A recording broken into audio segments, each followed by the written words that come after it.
Hey guys, welcome back to Daska Discusses.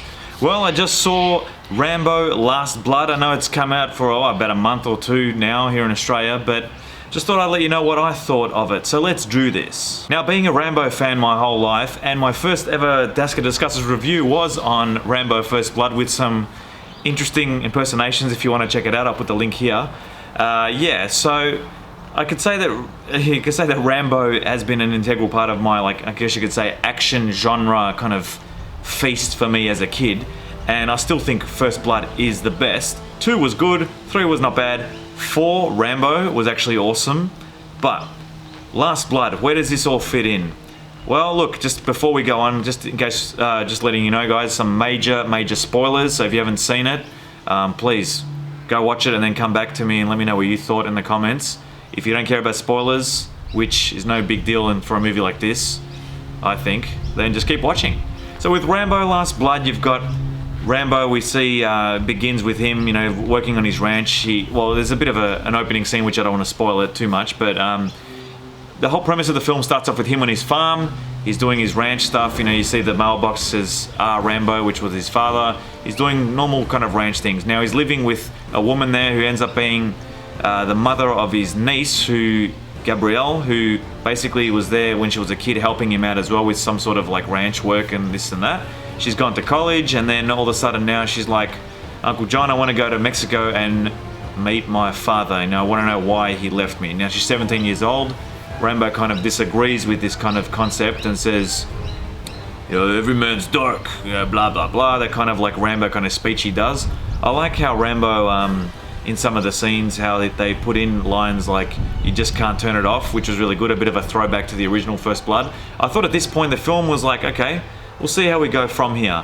Now, as the film kind of progressed, you could see what's going to happen. She goes to Mexico to see her father, she meets him, she's upset about what happens, she goes out with a friend, she goes missing, and then news comes back to John Rambo about how she's gone missing, so he goes back down there, takes care of some Mexican gangsters after getting a few kind of leads as to where she could be through her friend, and he gets beat up. And we're like, okay, well, what's going to happen now? And he gets helped out by this woman who says that, her sister died because she was taken by these same traffickers, and, there's no way to save her. So Rambo gets better and decides, well, you know what, I have to try and get my niece back. Does that, and with some pretty bad consequences, and he gets revenge on one of these main leaders of this gang. And, well, how can you put this? I think the first half of the film is reminiscent of Liam Neeson's Taken, Now, if you've seen that, you know what that's all about. This pretty much puts Rambo in kind of that situation where he goes into Mexico, someone's taken his niece and he wants to get her back. He gets her back, and spoilers, she actually passes away from what happens to her. I can't give away too much. And it's at this point where, Rambo, you get these kind of he brings out his feelings that nothing in his life has ever kind of worked out. He lost all his friends, he's got nothing to kind of live for in a way, and decides to get revenge on these guys. So he does, and well, these Mexican gangsters, these traffickers, come into Rambo's ranch, and before that all happens, I think you could say that the whole film goes from being a Taken film into kind of a Rambo Home Alone type of movie, where you see Rambo setting up, he's got this kind of major kind of system of underground tunnels at his ranch. So he's got the normal ranch, but then underneath there's all these tunnels, kind of reminiscent of Vietnam as well. And he sets up all these traps and waits for them to come to him. Now, you just pretty much have to turn your brain off for this type of film. Now, I love Rambo, and there were some really good themes in previous films in terms of PTSD and all that, in Rambo 1 especially.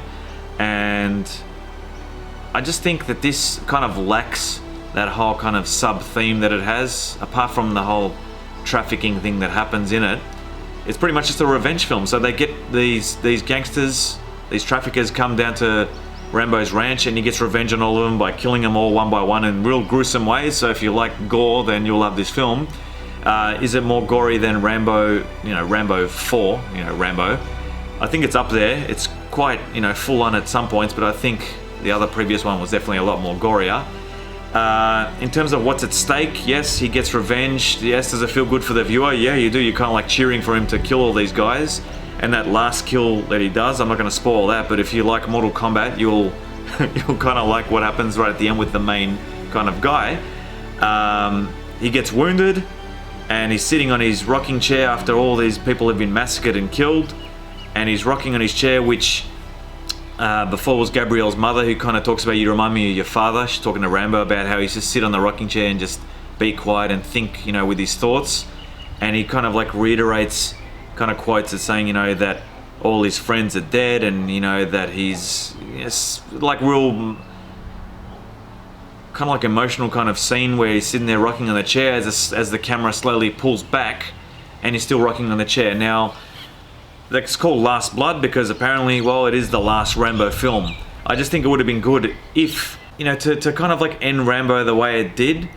If you're gonna have him there and he's reiterating about how he's got nothing left and he's taken revenge, the ultimate revenge on these guys, I would have ended it with a shot of him sitting there looking at the sunset, the rocking chair's rocking, he's bleeding from his wounds, and then it slowly kind of pans out as the rocking chair kind of stops, which kind of tells us that Rambo has like in fact died. I was waiting for that. It didn't happen. It kind of just like went up into the sky and you see the clouds, and maybe that's the director's way, you know, of saying that Rambo's passed away. But in terms of a Rambo film itself, for me it didn't really feel like a Rambo film. Now you're probably thinking, what does that actually mean? Well, I'm not saying that it should have been in a jungle, because the First Blood wasn't in a jungle, it was in the mountains, yeah. This was a whole different take. It reminded me a lot of Taken, it reminded me a lot of like hostage films where someone's got to go get someone back, and then the second half was Kevin McAllister getting rid of the wet bandits, or in this case Rambo disposing of a lot of people with his traps.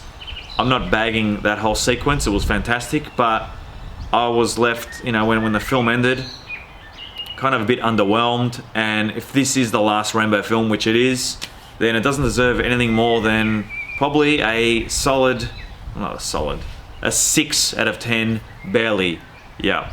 And as always guys, let me know what you thought in the comments down below. Like this video if you liked the video, and if you haven't subscribed and you want to keep up to date with my videos, please hit the subscribe button and the notification bell, and I'll see you guys on the next episode of Daska Discusses. Boom!